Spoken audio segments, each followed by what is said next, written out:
Ilang oras na lang ay magpuputo ka na dahil sa pagpapalit ng bagong taon. Kaya ihanda ang ating mga aso, lagyan nyo na ng tali para feeling nila ay may nakayakap sa kanilang likod.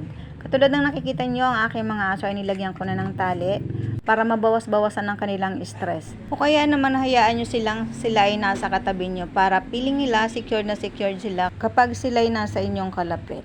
Karaniwan sa aso ay takot na takot talaga sa ingay, pero may mga aso namang okay lang sa kanila. Katulad nitong isa kong aso, si Maxi, okay lang sa kanya kahit may putukan sa labas at hindi siya masyadong nagugulat. Pero natatakot din siya kapag sunod-sunod na ang putok.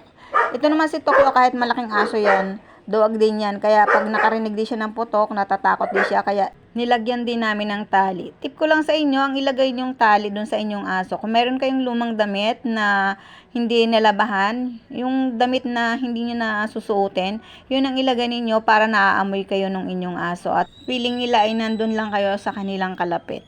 Hayaan nyo lang sila sa loob ng inyong bahay kasi pagka nagkaputo ka na at nagulat sila, tatakbo ng tatakbo yung inyong aso at baka hindi na matukyan kung paano bumalik sa inyong bahay. Na-experience na kasi namin yan na yung isa naming aso ay nasa labas lang ng bahay at nung nagkaputukan na nung gabi, hindi na namalayan na wala na pala, natakot siguro sa putok at tumakbo siya ng tumakbo. Siguro naghahanap siya ng tahimik na lugar. Kaya para hindi mangyari sa inyong aso yung ganon, hayaan nyo lang muna silang nandun sa loob ng inyong bahay para hindi sila nai-stress sa putukan.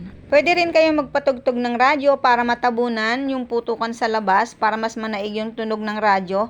O kaya kung meron kayong isang kwarto na pwede nyo silang ilagay doon o kaya sa CR, yung hindi masyadong maririnig nila yung ingay sa labas, pwede nyo rin gawin yon. Yun lang, at sana ay nakatulong sa inyo ang tip na aking ibinigay. Happy New Year!